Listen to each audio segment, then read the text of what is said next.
للہ رب العالمین والعاقبۃ للمتقین والصلاة والسلام علی سید الانبیاء والمرسلین وعلی آلہ واصحابہ ومن تبعہم بإحسان الی یوم الدین رب اشرح لی صدری ویسر لی امری واحلل عقدۃ من لسانی یفقہوا قولی اللہم صل علی روح محمد فی الارواح وصل علی جسد محمد فی الاجساد وصلی علی قبر محمد فی القبور سبحان ربک رب العزت عما یصفون وسلام علی المرسلین والحمد للہ رب العالمین۔ سورۃ الشورى کے مضامین کا تذکرہ چل رہا ہے۔ اس حوالے سے اب تک ہماری تقریباً 7 نشستیں ہو چکی ہیں۔ آج کی نشست میں انشاءاللہ میری کوشش ہوگی کہ سورۃ الشورى کے مضامین کو مکمل کر دیا جائے۔ اب تک جو مضامین ہم پڑھ کر آ چکے ہیں ان کا مختصر سا خلاصہ یہ ہے کہ آغاز اس سورہ مبارکہ کا وحی الہی کے تذکرہ سے ہوا تھا، اور وحی الہی کے ضمن میں حدیث، تدوین حدیث کو کیسے اکٹھا کیا گیا، حدیث پر کیے جانے والے اعتراضات کے مفصل جواب میں آپ کی خدمت میں بیان کر کے آ چکا ہوں۔ اس حوالے سے تجارت کا موضوع بھی درمیان میں آیا، اس کے متعلق بھی کچھ گزارشات آپ حضرات کی خدمت میں پیش کی۔ آج جو مضامین آخر میں بالکل اس صورت کے ہیں وہ بڑے اہم مضامین ہیں۔ میں انشاءاللہ کوشش کروں گا کہ مختصراً ان سب کا تذکرہ آپ کے سامنے کر دیا جائے۔ اللہ تعالیٰ نے 2 طرح کے لوگوں کا تذکرہ فرمایا ہے۔ ایک وہ لوگ جن کی ساری محنت، جن کی ساری طلب، جن کی ساری جستجو صرف اور صرف دنیا کے لیے ہے اور دنیا کی حد تک محدود ہے، اور دوسری قسم کے وہ لوگ ہیں کہ جن کی طلب کا محور اور مرکز آخرت ہے۔ تو ایسے 2 قسم کے لوگوں کا تذکرہ کرنے کے بعد اللہ تعالیٰ نے ایک اصولی جو ایک فیصلہ بیان فرما دیا، وہ یہ بیان فرمایا کہ من کان یرید حرث الآخرۃ نزد لہ فی حرثہ، کہ جو آخرت کی کھیتی کا طلبگار ہے ہم اس کی کھیتی میں اضافہ کر دیتے ہیں۔ ومن کان یرید حرث الدنیا نؤتہ منہا وما لہ فی الآخرۃ من نصیب، اور جو دنیا کی کھیتی کا طلبگار ہے، دنیا کے منافع کا طلبگار ہے، اللہ فرماتے ہیں کہ اس کو ہم دنیا دے تو دیتے ہیں لیکن آخرت میں اس کو پھر کچھ نہیں ملتا۔ معلوم یہ ہوا کہ دنیا میں رہنے کے لیے دنیا کی ہمیں ضرورت ہے، لیکن دنیا ہمارا مقصد نہیں ہے، مقصد ہمارا آخرت ہے۔ مومن کی شان یہ ہے کہ جس کی نظر ہمیشہ اور ہمیشہ صرف اور صرف آخرت پر ہونی چاہیے۔ دنیا تو صرف اللہ پاک نے ہمیں وقت گزارنے کے لیے یہاں پر بھیجا ہے کہ تم نے جو یہاں کرنا ہے آخرت میں جا کے اس کا انجام تمہیں اچھے یا برے کی صورت میں بھگتنا پڑے گا۔ سورہ بقرہ کے اندر بھی یہ مضمون موجود ہے، اور بڑی مشہور آیت ہے، ہمارے بچے کو وہ آیت یاد ہوتی ہے کہ وَمِنْهُمْ مَنْ يَقُولُ فِي الدُّنْيَا وَمَا لَهُ فِي الْآخِرَةِ مِنْ خَلَاقٍ وَمِنْهُمْ مَنْ يَقُولُ رَبَّنَا آتِنَا فِي الدُّنْيَا حَسَنَةً وَفِي الْآخِرَةِ حَسَنَةً وَقِنَا عَذَابَ النَّارِ، کہ بعض لوگ وہ ہوتے ہیں جو کہتے ہیں کہ یا اللہ ہمیں صرف بس دنیا دے دے، بس دنیا دے دے، بس دنیا دے دے۔ تو اللہ پاک ارشاد فرما رہے ہیں کہ ان کو دنیا تو مل جاتی ہے لیکن آخرت میں ان کا کوئی حصہ نہیں ہوتا۔ اور بعض وہ لوگ ہوتے ہیں جو یہ کہتے ہیں کہ یا اللہ ہمیں دنیا کی اچھائیاں بھی عطا فرما اور آخرت کی اچھائیاں بھی عطا فرما۔ تو ایسے لوگوں کو اللہ دنیا بھی دیتے ہیں، دنیا کی اچھائیاں بھی دیتے ہیں، آخرت بھی دیتے ہیں، آخرت کی اچھائیاں بھی دیتے ہیں۔ دیکھیں ہمیشہ ایک بات ذہن میں رکھیں، میں نے شاید پچھلے جمعے میں بھی اس مضمون کو ہلکا پھلکا اشارتاً آپ کے سامنے بیان کیا تھا کہ نہ دنیا کے اندر رہنا برا ہے، نہ دنیا کمانا برا ہے، نہ دنیا کی طلب اور جستجو بری ہے، قطعاً یہ چیز بری نہیں ہے۔ دنیا کون سی بری ہے؟ دنیا وہ بری ہے، وہ طلب بری ہے، وہ جستجو بری ہے کہ جس کی وجہ سے انسان اپنی آخرت بھول جائے۔ اب آپ میں سے کچھ لوگ نوکری کرتے ہیں، کچھ لوگ کاروبار کرتے ہیں، اب پیسہ سارے کے سارے پیسہ کما رہے ہیں، لیکن پیسہ کمانے کے بعد جو پیسے کا حق ادا کرتا ہے اس کے لیے دنیا اچھی ہے، زکوٰۃ ادا کرتے ہیں، صدقہ کرتے ہیں، خیرات کرتے ہیں، یتامہ کی ضرورت کا خیال رکھتے ہیں، مسکینوں کی ضرورت کا خیال رکھتے ہیں، ہر ضرورت مند کی ضرورت اپنی طاقت کے مطابق پوری کر رہے ہیں، جو مال کے حقوق ہیں وہ پورے ادا کر رہے ہیں۔ تو نہ دنیا کمانا برا ہے، نہ دنیا کے اندر رہنا برا ہے، اور نہ دنیا کی طلب بری ہے۔ مولانا روم کا ایک شعر اکثر میں اس موقع پہ سنایا کرتا ہوں کہ انہوں نے بڑے ایک دو لفظوں کے اندر اس مثال کو سمجھا دیا کہ آب اندر زیر کشتی پشتی است، آب در کشتی ہلاک کشتی است، کہ کشتی جب تک پانی کے اوپر چلتی رہے گی، پانی کشتی کے نیچے رہے گا، کشتی بھی سلامت ہے، کشتی والے بھی سلامت، لیکن جب یہی پانی کشتی کے اندر آ جائے گا تو نہ کشتی رہے گی نہ کشتی والے رہیں گے۔ تو بات سمجھ میں آ گئی کہ نہیں آ گئی کہ من کان یرید حرث الآخرۃ نزد لہ فی حرثی، اللہ فرما رہے ہیں کہ جو آخرت کی کھیتی کا طلبگار ہے، اور بھائی آخرت کی کھیتی کیا ہے؟ آخرت کی کھیتی کا مطلب یہ نہیں کہ وہاں پہ کوئی کاشتکاری ہوگی، کھیتی باڑی ہوگی، آخرت کی کھیتی کا مطلب ہے آخرت کے انعامات، اور آخرت کے انعامات کیا ہیں؟ جنت۔ جنت ایک مستقل انعام ہے، اور جنت میں مستقل انعامات ہیں۔ تو جو جنت کا طلبگار ہے اللہ فرماتے ہیں کہ اللہ اسے جنت دے دیتے، اور جو دنیا کا طلبگار ہے اسے دنیا تو مل جاتی ہے لیکن پھر آخرت اسے نہیں ملتی۔ یہی وجہ ہے کہ حضور اقدس صلی اللہ تعالی علیہ وآلہ وسلم ارشاد فرماتے ہیں، مفہوم حدیث شریف کا اللہ کمی بیشی معاف فرمائے، کہ اللہ تعالی سے جنت الفردوس کا سوال کیا کرو، یعنی صرف جنت نہ مانگو، جنت کی پرائم لوکیشن مانگو اللہ سے، جنت کا ڈی ایچ اے مانگو اللہ سے کہ اللہ مجھے جنت کا ڈی ایچ اے چاہیے، وہ جنت الفردوس میں تمثیل کے طور پہ کہ ہمارے یہاں ڈی ایچ اے ایک بڑا ہائی فائی قسم کا ایک پوش ایریا میں شمار کیا جاتا ہے، تو نبی پاک صلی اللہ علیہ وسلم فرما رہے ہیں کہ اللہ سے جنت الفردوس مانگو، جنت کی پرائم لوکیشن مانگو، کہ اللہ جنت کی پرائم لوکیشن چاہیے ہمیں۔ اور ایک حدیث اور تسلی کے لیے آپ کو سناؤں اور پھر بات کو آگے چلاتا ہوں۔ حضور اقدس صلی اللہ تعالیٰ علیہ وآلہ وسلم ارشاد فرماتے ہیں کہ جو شخص، صحیح حدیث ہے، 3 مرتبہ، کتنی مرتبہ بھائی؟ جہنم سے پناہ مانگتا ہے تو جہنم خود یہ کہتی ہے کہ یا اللہ جس سے پناہ مانگ رہا ہے اسے پناہ دے دے، اور جو شخص 3 مرتبہ جنت کا سوال کرتا ہے تو جنت یہ کہتی ہے کہ یا اللہ جس کا سوال کر رہا ہے وہ اس کو دے دے۔ نبی پاک صلی اللہ تعالیٰ علیہ وآلہ وسلم کا معمول ایک یہ تھا، آپ حضرات کا بھی ہوگا، یقیناً ہوگا، نہیں ہے تو اس معمول کو بنا لیجئے، صبح فجر کی نماز کے بعد 7 مرتبہ اور مغرب کی نماز کے بعد 7 مرتبہ ایک دعا پڑھنے کا زندگی بھر کا معمول بنا لیجئے، اللہم اجرنی من النار، زندگی بھر کا معمول آج سے ہی بنا لیجئے۔ فجر کے بعد 7 مرتبہ، مغرب کے بعد 7 مرتبہ، اور وتر کی نماز کے بعد 3 مرتبہ۔ 3 کام آج میں نے آپ کو بتائے۔ فجر کی نماز کے بعد 7 مرتبہ کیا پڑھنا ہے؟ اللہم اجرنی من النار۔ مغرب کی نماز کے بعد 7 مرتبہ اللہم اجرنی من النار۔ وتروں کے بعد اللہم اجرنی من النار کتنی مرتبہ؟ 3 مرتبہ۔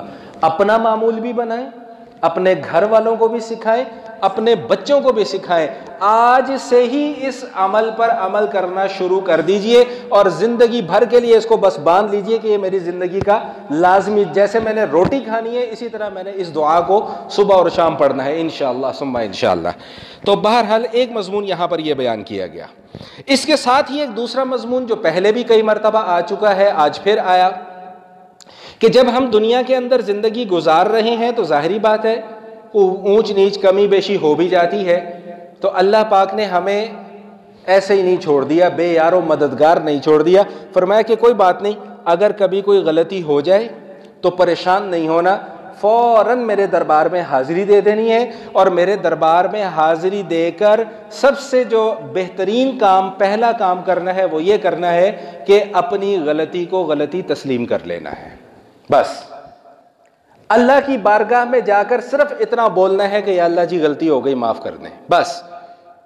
اب اس کا نتیجہ کیا ہے کہ اللہ کیا فرما رہے؟ وَهُوَ الَّذِي يَقْبَلُ التَّوْبَةَ عَنْ عِبَادِهِ وَيَعْفُو عَنِ السَّيِّئَاتِ، کہ وہی ہے وہ ذات جو توبہ کو قبول کر لیتی ہے، وَيَعْفُو عَنِ السَّيِّئَاتِ، اور گناہوں کو معاف کر دیتی ہے۔ اب یہاں پہ اچانک ایک بات ذہن میں آ گئی ہے کہ اللہ کیا فرما رہے ہیں؟ اللہ نے یہ فرمایا کہ بغیر توبہ کے میں گناہوں کو معاف کر دیتا ہوں؟ بولیں بھائی، نہیں، اللہ کہہ رہے میں توبہ قبول کرتا ہوں۔ میں تو اب غفور الرحیم کا مطلب سمجھ میں آ گیا ہوگا کہ غفور الرحیم اللہ کن لوگوں کے لیے ہے؟ جو اللہ سے معافی مانگتے ہیں۔ میں ہمیشہ یہ بات سمجھانے کی کوشش کیا کرتا ہوں کہ یہ اس جملے نے ہماری زندگیوں کو تباہ و برباد کر دیا ہے، طوفان برپا کر دیا، جی اللہ غفور الرحیم ہے لہٰذا آپ جو مرضی کیے چلے جاؤ۔ نہیں، اللہ صرف غفور الرحیم نہیں، اللہ پھر قہار اور جبار بھی ہے۔ تو اللہ غفور الرحیم کن کے لیے ہے؟ وَهُوَ الَّذِي يَقْبَلُ التَّوْبَةَ عَنْ عِبَادِهِ، جو توبہ کرتے ہیں، جو اپنی غلطی تسلیم بھی کر لیتے ہیں۔ بھائی غلطی تسلیم کرو گے تو کام بنے گا نا۔ جب کوئی آدمی غلطی کو غلطی نہیں سمجھ رہا تو معافی کیسے مانگے گا؟ معافی وہی مانگتا ہے جس کو احساس ہو جائے کہ میں غلط ہوں، اور جو یہ سمجھے کہ میرے سے بڑا علماء کوئی نہیں ہے اس وقت دنیا کے اندر، تو بھائی پھر اس کو دنیا میں تو لتر پڑھتے ہی پڑھتے ہیں، آخرت میں بھی جا کے اس کی اچھی خاصی چترول ہوتی ہے۔ تو وَهُوَ الَّذِي يَقْبَلُ التَّوْبَةَ عَنْ عِبَادِهِ وَيَعْفُو عَنِ السَّيِّئَاتِ وَيَعْلَمُ مَا تَفْعَلُونَ۔ ایک بات کان کھول کر سن لو کہ جو کچھ تم کرتے ہو وہ سب جانتا ہے۔ یہ نہ سمجھنا کہ میں نے رات کی تاریکیوں میں 7 پردوں میں چھپ کر کوئی گناہ کر لیا ہے تو مجھے کوئی اور دیکھنے والا نہیں ہے۔ اللہ فرماتے ہیں کہ رات کی تاریکی میں کرو، 7 پردوں میں چھپ کر کرو، اللہ پھر بھی جانتا ہے۔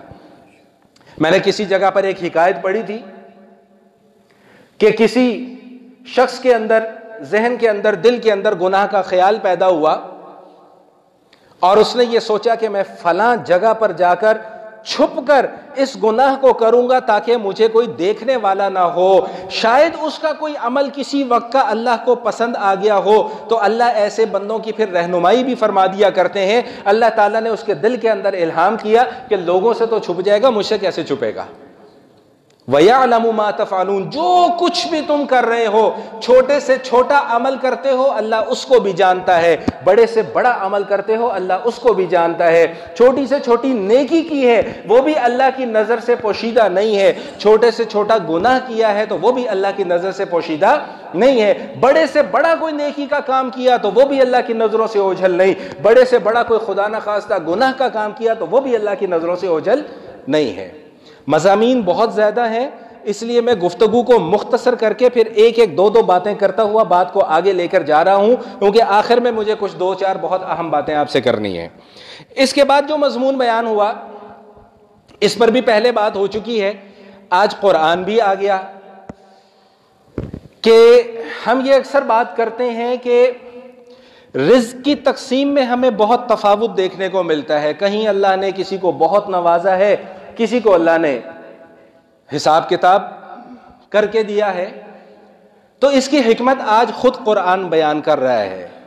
یہ رزق کی تقسیم میں نے پہلے بھی عرض کیا تھا کہ رزق کی تقسیم کا معاملہ براہ راست اللہ تعالیٰ نے اپنے ہاتھ میں رکھا ہوا ہے، اور یہ بھی اللہ کا شکر ہے کہ اللہ پاک نے رزق کی تقسیم کو، رزق کو اپنے ہاتھ میں رکھا۔ ہمارے ہاتھوں میں ہوتا تو شاید آج اس دنیا میں کوئی انسان نظر نہ آتا، سب بھوکوں مر رہے ہوتے، فاقے ہو رہے ہوتے۔ اللہ تعالیٰ کیا ارشاد فرما رہے ہیں؟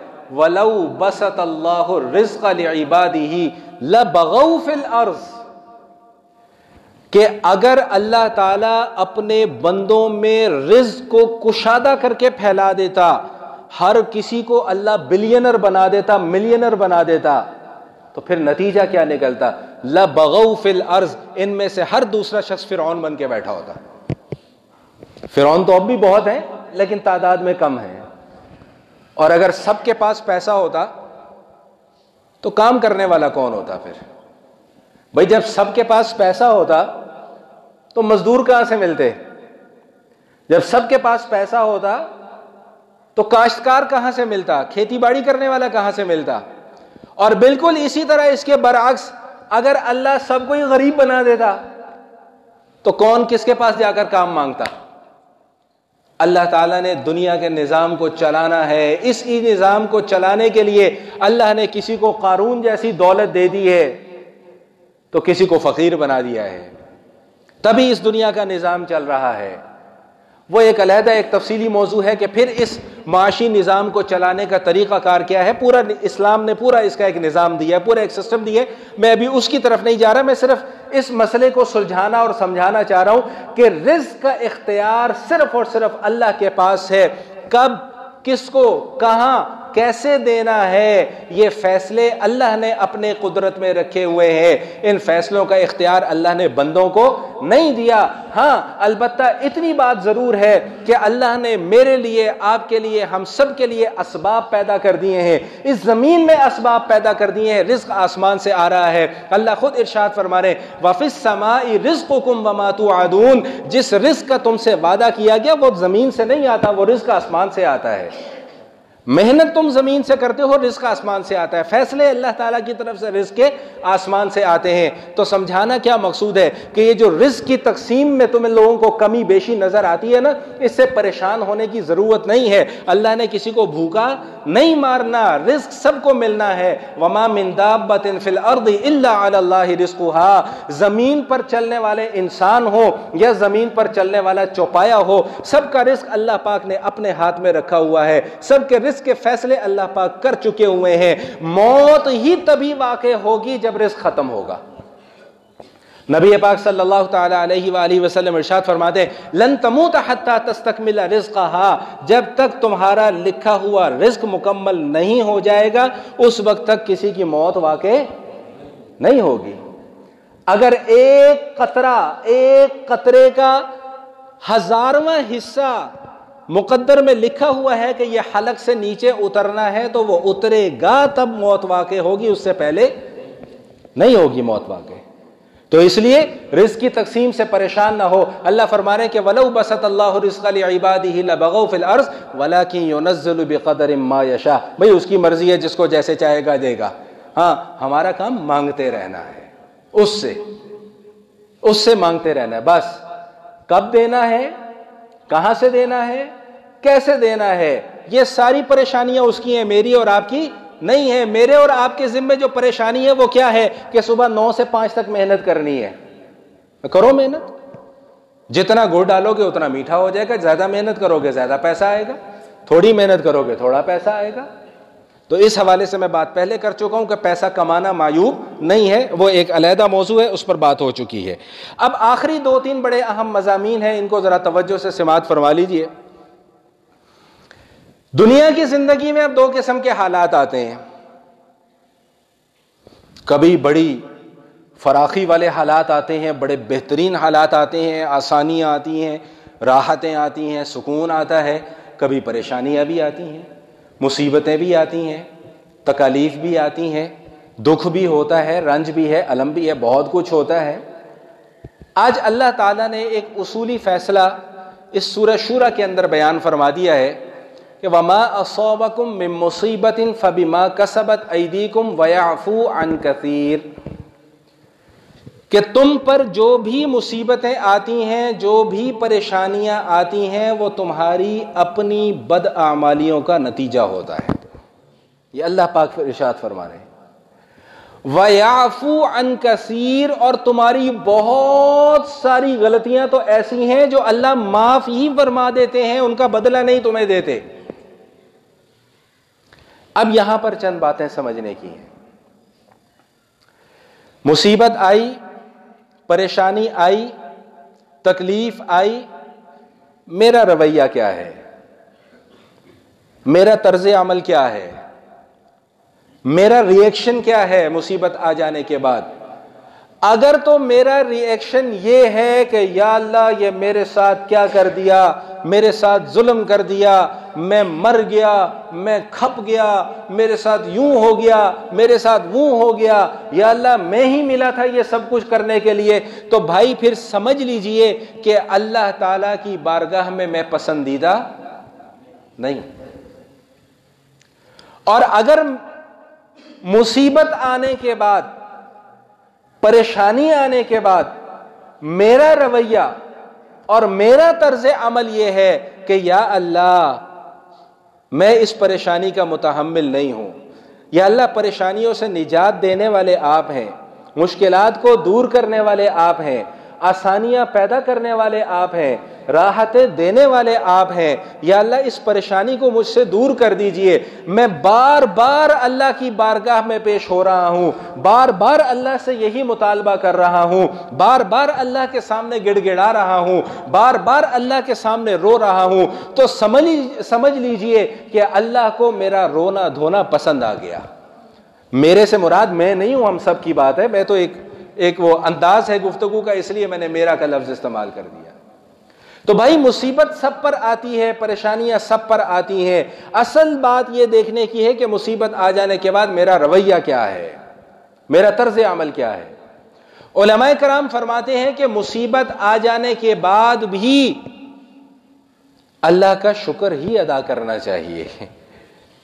حیرانی کی بات ہے کہ نہیں کہ مصیبت کے باوجود اللہ کا شکر ادا کرنا چاہیے، اور یہ بات علماء بغیر دلیل کے نہیں فرماتے، چند وجوہات بیان فرمائی ہیں، میں مختصراً ان کا تذکرہ کروں پھر بات کو آگے چلاؤں۔ فرمایا کہ مصیبت پر بھی اللہ کا شکر ادا کرنا چاہیے۔ سب سے پہلی وجہ کیوں؟ کہ اس سے بڑی مصیبت بھی آ سکتی تھی، اللہ نے وہ بڑی مصیبت نہیں ڈالی، چھوٹی مصیبت پر ٹال دیا۔ آج کی تاریخ میں بخار ہوا، خدا نہ خواستہ کوئی بڑا حادثہ بھی ہو سکتا تھا، خدا نہ خواستہ جان بھی جا سکتی تھی، خدا نہ خواستہ اور کچھ ہو سکتا تھا، لیکن اللہ نے بڑی مصیبت سے بچا کر چھوٹی مصیبت میں مبتلا کر دیا۔ فرمایا کہ اللہ کا شکر ادا کرو کہ اللہ نے بڑی تکلیف سے بچا لیا۔ دوسری وجہ وہ یہ بیان فرماتے ہیں کہ بھئی مقدر میں ہی ایسے لکھا ہوا تھا، تمہارے پیدا ہونے سے پہلے اللہ پاک نے مقدر لکھ دیا، میرا آپ کا ہم سب کا لکھ دیا کہ بھئی آج کی تاریخ میں فلاں وقت میں محمد عمیر کاشف کے ساتھ یہ مسئلہ ہوگا، کیونکہ اللہ پہلے سے جانتے تھے کہ میرے ساتھ یہ ہوگا، اس لیے لکھ دیا۔ تو جب مقدر میں یہ لکھا ہوا ہے تو اس کے اوپر واویلا کرنے کی ضرورت کوئی نہیں ہے، کیونکہ اللہ کے علم میں پہلے سے موجود تھا کہ یہ سب کچھ ہونا ہے۔ میں زیادہ تفصیل میں نہیں جا رہا، مختصر کر رہا ہوں، نہیں تو بات جو ہے وہ گڑبڑ ہو جائے گی۔ تیسری بات کہ بھئی مصیبت جتنی بڑی ہے اس پر آخرت میں ملنے والا اجر بھی اتنا ہی بڑا ہے۔ بات سمجھ میں آ رہی کہ نہیں؟ حدیث میں آتا ہے کہ اللہ تعالیٰ کے ہاں بندے کا ایک مقام آخرت میں متعین ہے۔ اللہ کہتے ہیں میں نے اس بندے کو جنت کے فلاں درجے پر فلاں مقام پر پہنچانا ہے۔ توجہ سے سنیے گا ذرا اس بات کو، حدیث کا مفہوم آپ کے سامنے پیش کر رہا ہوں۔ لیکن اس بندے کے اعمال کے اندر کمزوری ہے، اعمال وہ اس درجے کے نہیں کر پا رہا کہ جس کی وجہ سے وہ جنت کا اونچا مقام اور جنت کا اونچا مرتبہ حاصل کر لے۔ لیکن اللہ یہ فیصلہ کر چکے ہیں کہ میں نے اس بندے کو جنت کے فلاں مقام اور مرتبے پر پہنچانا ہے، لیکن اعمال کی کمزوری ہے، تو پھر اللہ تعالیٰ کیا کرتے ہیں کہ اس بندے کو پریشانیوں کے اندر مبتلا کر دیتے ہیں۔ اب مجھے یہ بتائیے کہ ایک مومن کے لیے یہ پریشانی راحت ہے یا تکلیف ہے؟ بولیے بھائی، راحت ہے۔ آخرت میں اجر بھی تو پھر اتنا ہی بڑا مل رہا ہے، آخرت میں انعام بھی تو اتنا ہی بڑا مل رہا ہے۔ انبیاء کرام پر اللہ پاک کی طرف سے نازل شدہ جو تکالیف ہیں، جو مصائب ہیں، نبی پاک صلی اللہ تعالی علیہ وآلہ وسلم ارشاد فرماتے ہیں کہ اشد الناس بلاء الانبیاء، کہ لوگوں میں سب سے زیادہ تکلیفیں اللہ تعالیٰ کی طرف سے جو نازل ہوئی ہیں وہ انبیاء کرام پر نازل ہوئی ہیں۔ تو کیا خدا نہ خواستہ انبیاء کرام اللہ کے ناپسندیدہ لوگ تھے؟ الیاذ باللہ ثم الیاذ باللہ، ان سے زیادہ برگزیدہ ہستیاں تو دنیا میں آئی نہیں ہیں۔ حضور اقدس صلی اللہ تعالی علیہ وسلم ارشاد فرماتے ہیں کہ پھر انبیاء میں سے بھی مجھ پر سب سے زیادہ تکلیفیں آئی ہیں۔ اب کیا کوئی اس بات کا تصور کر سکتا ہے؟ نعوذ باللہ ثم نعوذ باللہ ثم نعوذ باللہ، ایسا تصور کرنا بھی ہم کفر سمجھتے ہیں کہ نبی پاک صلی اللہ تعالی علیہ وسلم سے افضل نہ پہلے کوئی تھا نہ آگے کوئی ہے۔ اللہ پاک نے کائنات بنائی ہی ان کے لیے ہے، تو ان کو اتنی تکلیفوں میں مبتلا کیوں کیا جا رہا ہے؟ اس لیے کہ درجات بلند سے بلند تر ہوتے چلے جا رہے ہیں۔ اور عام مومن کا بھی یہی حال ہے۔ حضور علیہ الصلوۃ والسلام ارشاد فرماتے ہیں کہ مومن کا معاملہ بھی بڑا عجیب ہے، جب اسے کوئی تکلیف پہنچتی ہے اس پر وہ صبر کرتا ہے تب بھی اسے انعام ملتا ہے، جب اسے کوئی خوشی ملتی ہے اس پر وہ شکر ادا کرتا ہے تب بھی اسے انعام ملتا ہے۔ پاؤں میں کانٹا بھی چبھ گیا، کانٹا بھی چبھ گیا پاؤں میں، اس پر بھی بندے نے صبر کیا۔ کانٹا چبھنے کی کتنی تکلیف ہے، معمولی سی تکلیف ہے، لیکن اس پر بھی بندے نے ہائے فائے نہیں کیا تو اس پر بھی اللہ تعالیٰ اجر عطا فرماتے ہیں۔ ایک حدیث اور سنا دیتا ہوں پھر بات کو آگے چلاتا ہوں۔ حضور علیہ الصلوۃ والسلام کے زمانے میں ایک خاتون کا جوان لڑکا فوت ہو گیا۔ یہ حدیث میں پہلے بھی کئی مرتبہ آپ کو بیان کر چکا ہوں، آج پھر آ گئی تو پھر بیان کر دیتا ہوں۔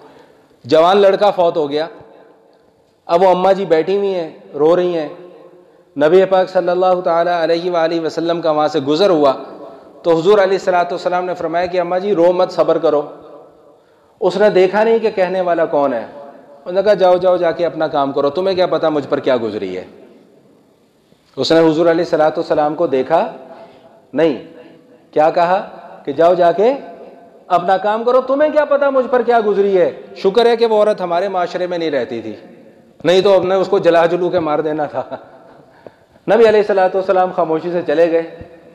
لوگوں نے بتایا کہ حضور علیہ الصلوۃ والسلام تھے۔ وہ عورت بھاگی دوڑی گئی، یا رسول اللہ میں آپ کو پہچان نہیں پائی۔ اب نبی علیہ الصلوۃ والسلام نے ارشاد فرمایا کہ الصبر عند الصدمۃ الاولی، کہ بی بی وقت آ جانے کے ساتھ جو صبر آ جاتا ہے اس صبر پر اجر نہیں ہے۔ جس صبر پر اجر ہے وہ والا صبر ہے کہ ادھر تکلیف آئی ادھر تم نے زبان کو تالا لگا دیا۔ بات سمجھ میں آ رہی ہے کہ نہیں آ رہی، یا میں بلا وجہ اتنا زور لگا رہا ہوں؟ چلیں بات کو آگے چلاتے ہیں کیونکہ وقت کم رہ گیا ہے۔ ایک بہت اہم مسئلہ میں نے بیان کرنا ہے، اس کے بعد پھر بات کو ختم کرتے ہیں۔ چوتھی چیز علماء کرام بیان فرماتے ہیں کہ مصیبت آ جانے پر اللہ کا شکر کیوں ادا کرنا چاہیے۔ دیکھیں اس کو سمجھیں ذرا، دنیا دار الامتحان ہے، دار الجزا نہیں ہے۔ کیا مطلب؟ کہ یہاں پر جو ہم کریں گے اس کا پھل ہمیں وہاں جا کر ملنا ہے، یہاں نہیں ملنا، ضروری نہیں۔ بسا اوقات ایسا ہوتا ہے کہ اللہ تعالی کسی بندے کی غلطی پر پکڑ نہیں کرتے، اس کے عذاب کو اللہ آخرت تک مؤخر کر دیتے ہیں، لیکن آخرت کا وقت آنے سے پہلے پہلے اس پر مصیبتیں ایسی پڑ جاتی ہیں کہ جس کی وجہ سے اس کا آخرت کا عذاب بھی ٹل جاتا ہے۔ اسی لیے علماء فرماتے ہیں کہ بھائی کوئی تکلیف یا مصیبت آ جائے تو اس پر شور مت مچاؤ، اس پر بھی اللہ کا شکر ادا کرو کہ اللہ اس سے بڑی تکلیف بھی مجھ پر آ سکتی تھی لیکن آپ نے مجھے اس بڑی تکلیف سے بچا لیا۔ یا اللہ یہ جو تکلیف مجھ پر آئی ہے اس کے بدلے جو مجھے آخرت میں آپ نے اجر دینا ہے، یا اللہ وہ آخرت میں آپ سے جا کے اپنا پورا اجر لے لوں گا انشاءاللہ۔ بات سمجھ میں آ گئی؟ میں بس اب اس مضمون کو بھی سمیٹ رہا ہوں۔ میں نے عرض کر دیا کہ باتیں آج کافی کرنے والی تھیں، وقت کم ہے۔ ایک بڑا اہم مسئلہ معاشرتی مسئلہ ہے جس پر میں بے تحاشا مرتبہ آپ کے سامنے بات کر چکا ہوں۔ آج سورۃ الشورى کے اندر یہ مضمون آیا ہے، تھوک بجا کے بات کروں گا۔ بھائی میں ذرا جھٹکے سے الفاظ استعمال کرتا ہوں اس لیے برا نہ محسوس کیجیے گا۔ بھائی مسئلہ کیا ہے؟ آیت پہلے سن لیں، آیت کا ترجمہ سن لیں، مسئلہ انشاءاللہ سب کو سمجھ میں آ جائے گا۔ مسئلہ کیا ہے؟ سنیں ذرا، توجہ میری طرف ہے، ادھر ادھر نہیں دیکھنا، کوئی دیر سے آئے کوئی جلدی آئے، توجہ آپ نے میری طرف رکھنی ہے۔ مسئلہ کیا ہے؟ للہ ملک السماوات والارض، ترجمہ کرتے جائیں ساتھ ساتھ، زمینوں اور آسمانوں کی بادشاہت کس کی ہے بھائی؟ اللہ کی۔ یخلق ما یشاء، جو چاہتا ہے پیدا کرتا ہے۔ یہب لمن یشاء اناسا، جس کو چاہتا ہے بیٹیاں دیتا ہے، وَيَهَبُ لِمَن يَشَاءُ الذُّكُورَ، جس کو چاہتا ہے بیٹے دے دیتا ہے، اَوْ يُزَوِّجُهُمْ ذُكْرَانًا وَإِنَاثًا، جس کو چاہتا ہے بیٹے اور بیٹیاں دونوں دے دیتا ہے، اَوْ يُزَوِّجُهُمْ ذُكْرَانًا وَإِنَاثًا وَيَجْعَلُ مَن يَشَاءُ عَقِيمًا، جس کو چاہتا ہے کچھ بھی نہیں دیتا۔ کسی کا قصور ہے؟ کیوں بھائی؟ کسی کا گھر بیٹی پیدا ہو جائے، بھائی اس کا جو میں شارٹ کلپ بنا کے آپ لوگوں کو بھیجوں گا، اپنے گھر کی خواتین کو ضرور سنوانا ہے۔ یہ جو وویلا مچاتی ہیں نا، ساسیں بن جاتی ہیں جو وویلا مچانا شروع کر دیتی ہیں، منڈا نہیں ہوندا پیا، منڈا نہیں ہوندا پیا، منڈا۔ بندہ پوچھے اس عورت سے، تو خدا ہے؟ تو خود عورت نہیں ہے؟ خود کیا ہے تو؟ یہ خدا کے فیصلے تم نے کب سے کرنے شروع کر دیے؟ اللہ پاک نے اس معاملے کو جب اپنے اختیار میں رکھا ہے تو تم اس مسئلے کو بنیاد بنا کر، جو ایک فطرتی مسئلہ ہے، جو ایک قدرتی مسئلہ ہے، دوسروں کی بیٹیوں کے اوپر ظلم کے بازار گرم کر دیتے ہو۔ شرم نہیں آتی؟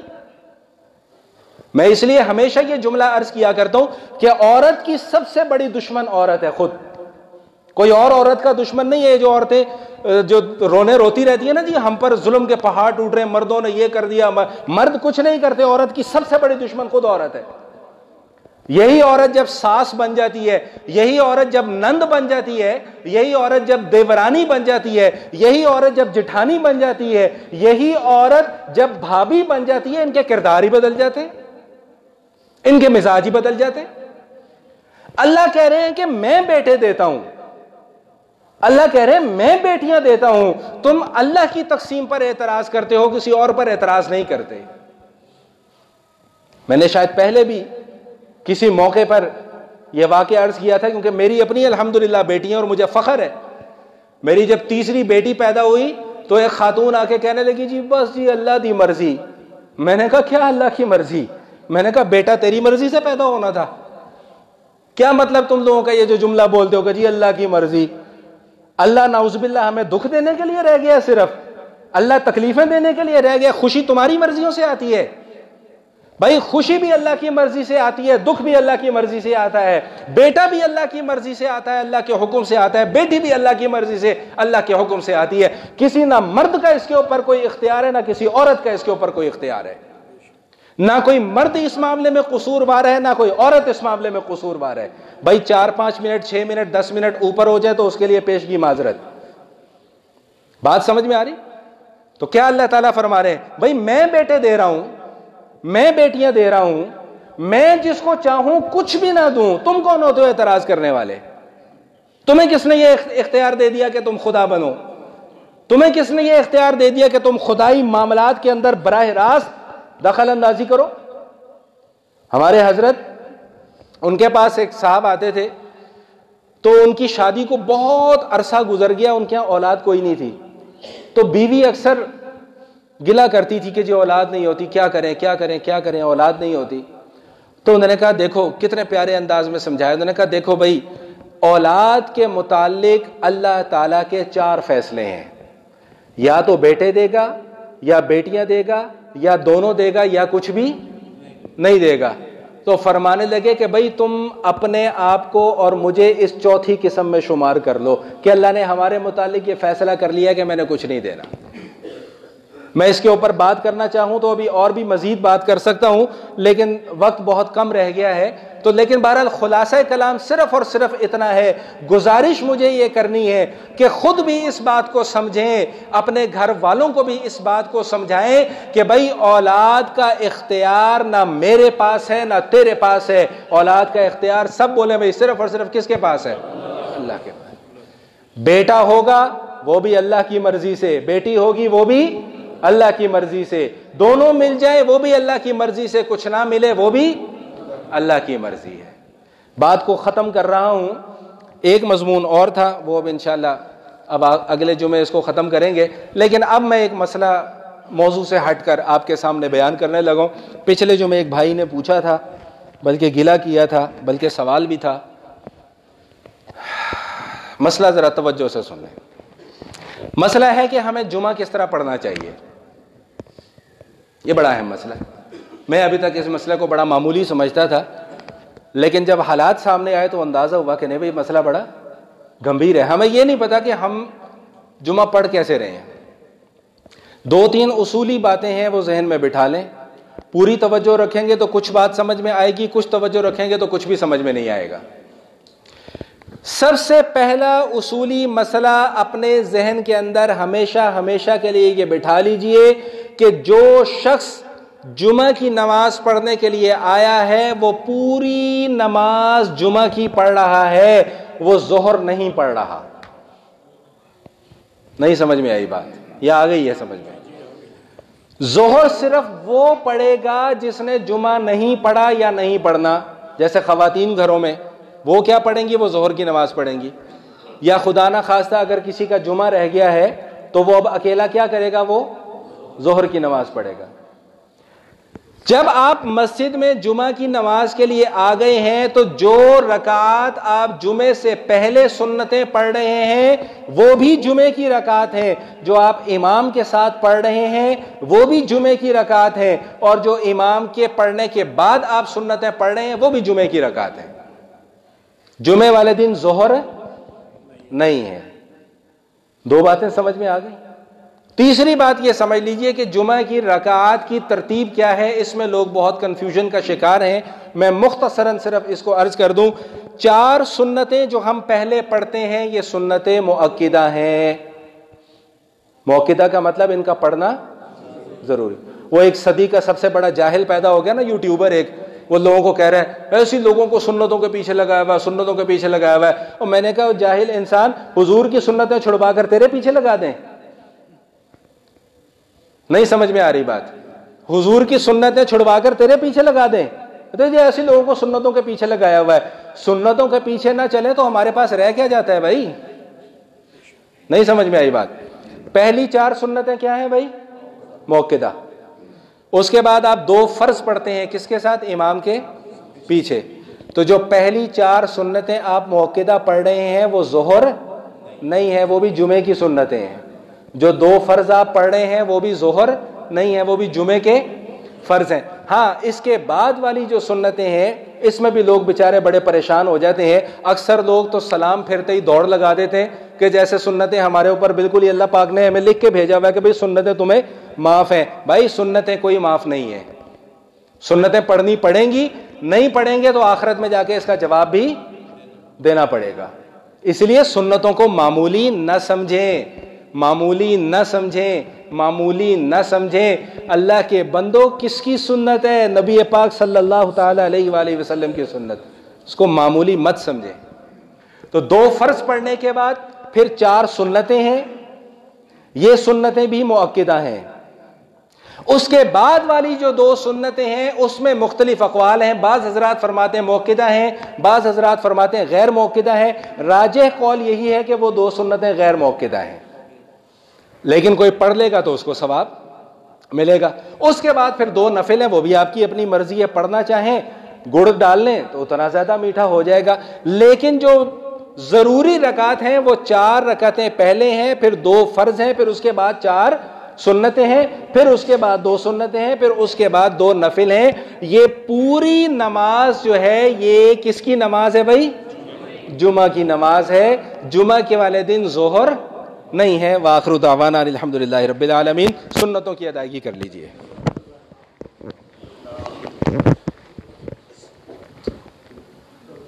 للہ رب العالمین والعاقبۃ للمتقین والصلاة والسلام علی سید الانبیاء والمرسلین